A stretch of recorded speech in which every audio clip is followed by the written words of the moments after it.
Bienvenidas y bienvenidos. Hoy nos metemos de lleno en un conjunto de documentos bastante complejo, la verdad. Tenemos acciones de tutela, impugnaciones, declaraciones juradas, todo en torno a un conflicto, un lío personal y legal que lleva ya tiempo.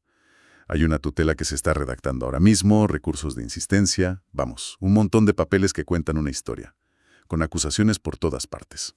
Efectivamente.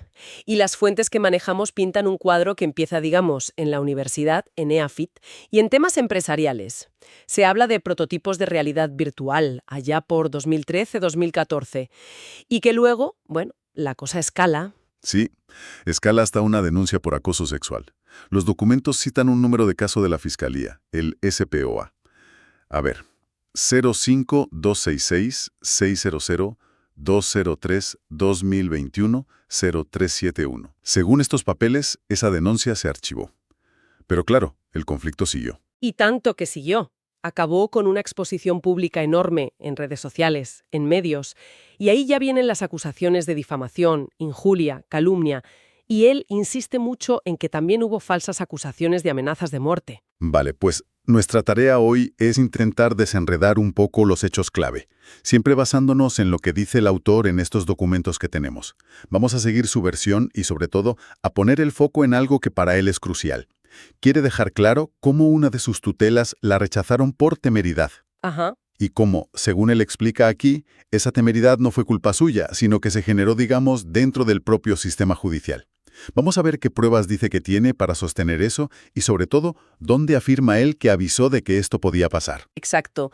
Analizaremos la cronología que presentan los documentos, desde el origen hasta lo más reciente. Veremos todas esas alegaciones de derechos vulnerados, que son un montón, ¿eh? Habla de derechos humanos, constitucionales, vida, integridad, expresión, honor, debido proceso. Cita artículos de la Constitución colombiana, de la Declaración Universal. Una lista larga, sí.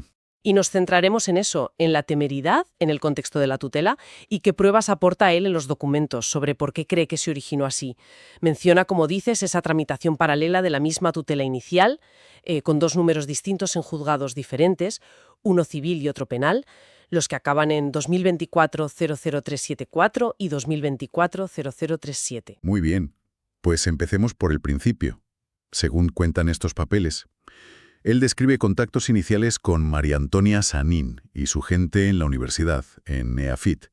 Dice que había motivos académicos, empresariales, ingeniería del conocimiento, realidad virtual, patentes. Sí, y llega a deslizar sospechas de que le podían estar vulnerando derechos de propiedad intelectual. Invoca el derecho humano 27, el de protección de intereses de producciones científicas o artísticas. Es interesante cómo lo enfoca él, ¿no? Habla de desarrollo profesional, académico, lo de los prototipos de 2013-2014. Aunque, también reconocen los textos que quizás sus maneras de acercarse, pudieron verse de otra forma. Ya, relata que intentó colaborar, debatir, y que, según él, le daban largas. Y eso, alimentó sus sospechas sobre la propiedad intelectual. Y entonces, claro, llega el punto de inflexión, la denuncia por acoso sexual en 2021. Esa del número SPOA. Él cuenta que lo citaron en la Fiscalía de Medellín el 14 de abril de 2021, que le recomendaron verbalmente que se alejara. E incluso menciona una conversación que dice haber oído donde, supuestamente, el padre de María Antonia Sanín hablaba de meterle un susto con policías usando un amigo congresista o algo así. Vaya. Y argumenta que esa denuncia, aunque se archivara, le hizo un daño tremendo. Dice que le afectó hasta una posible candidatura al Senado. Claro, aquí es donde él empieza a tejer el argumento del perjuicio concreto, ¿no? Lo liga a perder oportunidades políticas, profesionales, y señala la vulneración de derechos constitucionales, igualdad, libertad de expresión, participación política, trabajo. Sí. Y además critica en los documentos lo que él ve como un uso exagerado de recursos del Estado para un asunto que él considera personal. Vale. Se archiva la denuncia. Y después él describe acciones suyas, grabar vídeos, mandar mensajes. Pone un ejemplo, un mensaje del 17 de octubre de 2022. Dice que era una mezcla rara como de alegría por el archivo y enfado por todo lo que había pasado. Ya. Y también dice que intentó conciliar. Menciona una propuesta que redactó el 30 de julio de 2022. Pero La cosa se lía públicamente en agosto de 2023. Sí, ahí él reconoce en sus escritos que vio las pruebas que María Antonia Sanín compartió en redes sociales, a partir del 11 de agosto de 2023. Dice que al principio, que no le importaba la exposición si se ponían todas las pruebas del caso sobre la mesa. Pero denuncia que lo que se difundió fueron, y cito, calumnias e injurias que se exageraron. Y niega tajantemente lo de las amenazas de muerte. Dice que son falsas. Y describe cómo eso le afectó en el trabajo. Menciona algo de una organización relacionada con Google. Exacto. Y que, mientras tanto, María Antonia Sanín ganaba seguidores en redes con toda esa exposición. Los documentos que tenemos listan un montón de noticias en medios. Caracol, El País, Diario Oriente, Infobae, Semana, entre agosto y octubre de 2023. Él sostiene que esas noticias tienen afirmaciones falsas o, como poco, inexactas. ¿Cómo cuáles? Pues mira, dice que se publicó que se escondía en baños de la universidad, que lo expulsaron de AFIT. Él dice que dejó de estudiar por dinero, que tiene un juicio abierto que no sabe cuál es, o que amenazó directamente a congresistas de la Comisión de Acusaciones. Y esto lo matiza, ¿eh? Dice que él solo transmitió lo que otros pensaban hacer. Ya, entiendo. Y por todo esto, pide rectificaciones a los medios, invocando el derecho a la información veraz. Sí. Es algo recurrente en estos documentos. La denuncia de lo que él ve como una campaña mediática en su contra argumenta que se centran solo en lo malo, en presentarlo como alguien peligroso, e ignoran otras cosas de su trabajo, propuestas legislativas, lucha anticorrupción. Claro. Y dice que eso no solo daña su imagen, sino que le pone en riesgo personal, y que podría fastidiarle si alguna vez necesita pedir asilo o refugio, porque le han creado, digamos, un perfil de acosador. Entendido. Y con todo este panorama, llegamos a lo que, para el autor, es el meollo de la cuestión judicial, la temeridad. Él presenta una acción de tutela, la identifica como versión HTML 5.10.666.771 del 19 de abril de 2024 para proteger sus derechos de todo esto. ¿Vale?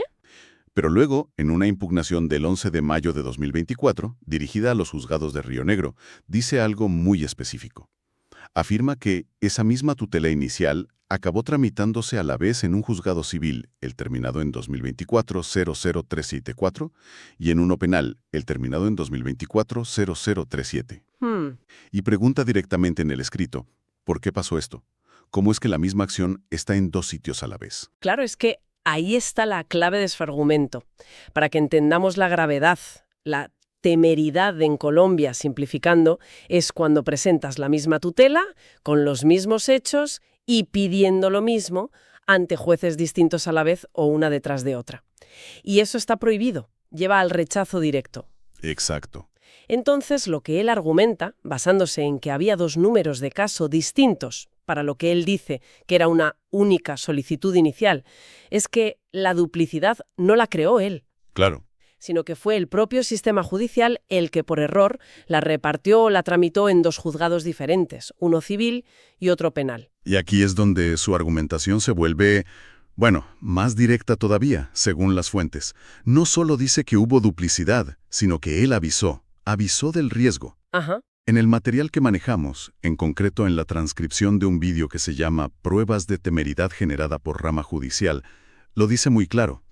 Afirma que el juzgado tercero penal le rechazó la tutela por temeridad, sí, pero que lo hizo aunque él ya había alertado de esa situación rara del doble reparto. Vaya tela. Dice que se montó un lío porque unos demandados contestaron a un juzgado y otros al otro. Y aquí viene lo importante, lo que él quiere subrayar y que las fuentes recogen. Cita una prueba concreta de esa advertencia previa. En esa transcripción del vídeo menciona textualmente un correo notificando temeridad en juzgados de Río Negro.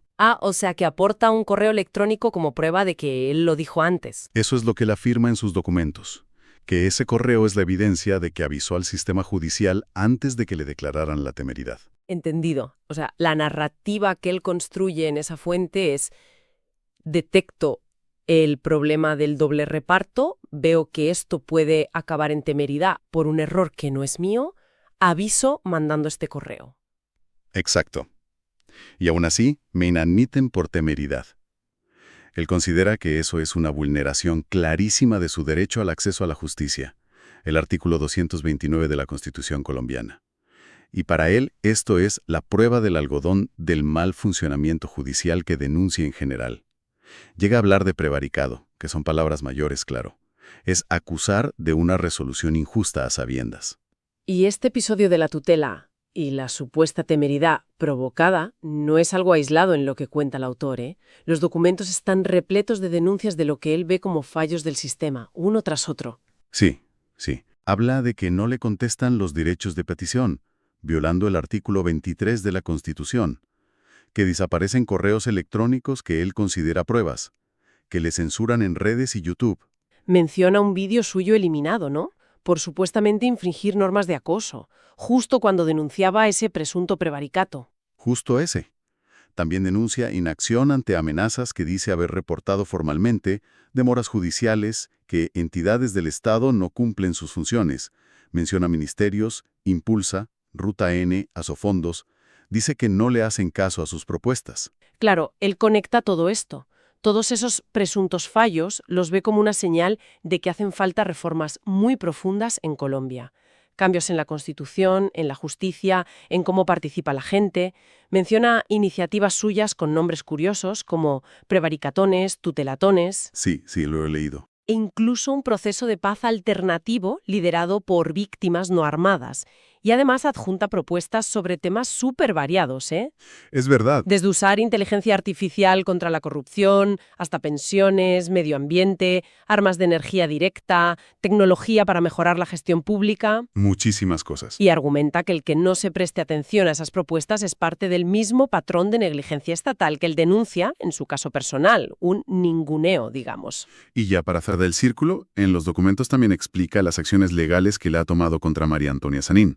Menciona denuncias por falsa denuncia, tanto por el acoso inicial como por las amenazas de muerte que él niega, por injuria, calumnia, incitación a la violencia, cita un número de radicado, 2024-0429-0265. O sea que él también ha pasado al ataque legalmente. Sí, y busca compensaciones, conciliaciones, pero también medidas de protección para él.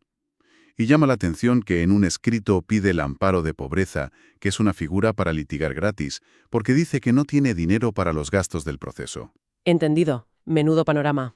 Pues sí, hemos recorrido una red bastante enmarañada de acusaciones, defensas, acciones legales, todo contenido en estos documentos.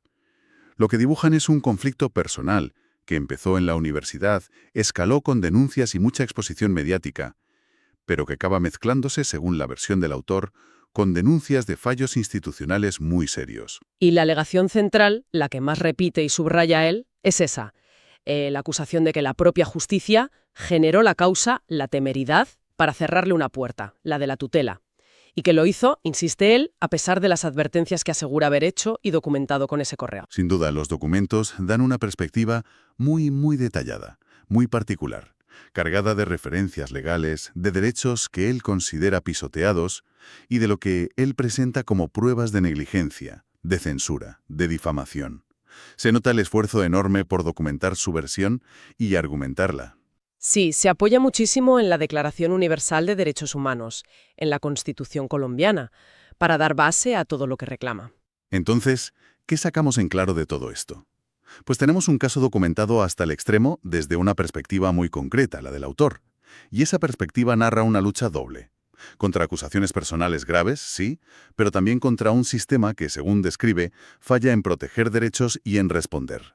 Y que llegaría incluso, siempre según esta versión, a poner trabas al acceso a la justicia como ese supuesto doble reparto que llevó a la temeridad. Da que pensar, la verdad. Y sin poder juzgar quién tiene la razón última, eso solo podría hacerlo un proceso judicial completo, escuchando a todos, lo que sí nos hacen pensar estos documentos es en la dificultad tremenda que puede tener un ciudadano cuando intenta usar el sistema legal, pero al mismo tiempo acusa a partes de ese sistema de no funcionar bien, de ser parciales o incluso de actuar mal. Claro, ¿cómo buscas justicia en un sitio que crees que está viciado contra ti? Exacto. ¿Cómo se garantiza ese recurso efectivo que pide el artículo 8 de la Declaración Universal de Derechos Humanos cuando la confianza de la persona en los mecanismos se ha roto por su propia experiencia, tal como se describe aquí, ¿no? Es una pregunta de fondo sobre la transparencia, sobre la rendición de cuentas y sobre si la justicia es accesible de verdad para todos. Y es una pregunta que resuena mucho al leer todo este material.